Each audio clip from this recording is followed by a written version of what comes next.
extend to these people.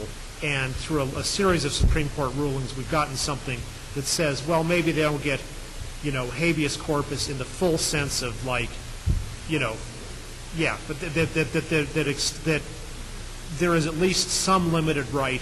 Habeas corpus doesn't necessarily mean the full judicial procedure, but it might. You have some right to some kind of hearing, which might be satisfied by a military commission. One of the problems that we've seen with the war on terror is the erosion of checks and balances. We now see, if you will recall, the Supreme Court has ruled on a couple of occasions that you can't detain people forever.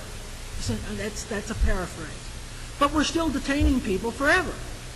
And that is based on an erosion of checks and balances. It's the executive branch saying, I don't care, and it's the legislative branch ceding that ability to say, I don't care, to the executive. Well, we don't have a situation where the Bush administration is saying, I'm not going to follow a Supreme Court ruling the way President Jackson, in a case I think involving the Cherokee Indians, said, well, I think Justice Marshall has his opinion, let him enforce it. I mean, they have been doing what the Supreme Court said, which is you have to, to simplify, have some kinds of hearings for some of these people, and Congress has gone ahead and set up the procedure by which these hearings will take place. So it's not a case, and you could certainly say, well, it's all taken too long, and some people may not have had their hearing yet, but it's not a case of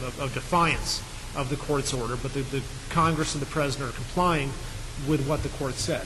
I think I disagree with you on that one, David. I think that the President certainly says we're going to comply with the Supreme Court, and then they make it more difficult, and it's not just that it takes longer.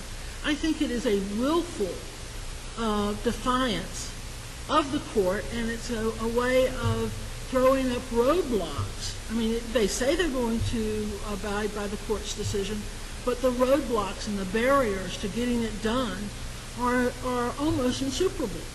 And so that you have, in fact, a constructive, if you will, defiance of the court's order. Are there any other questions? Okay, so one last question for me then is what seems to be the most heinous aspect of the Patriot Act that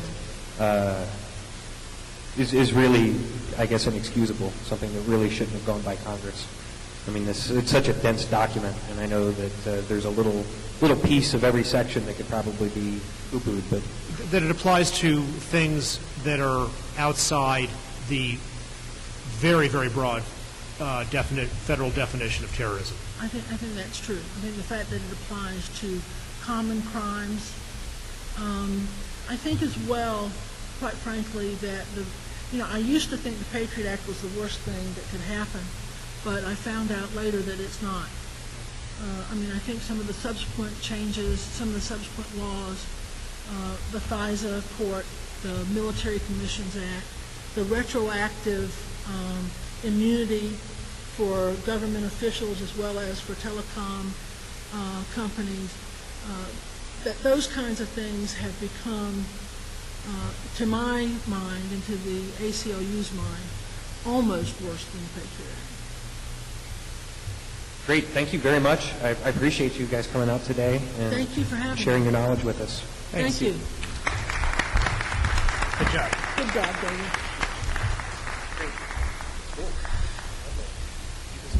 Oh, anytime. Yeah, it's fine. Just give me a button.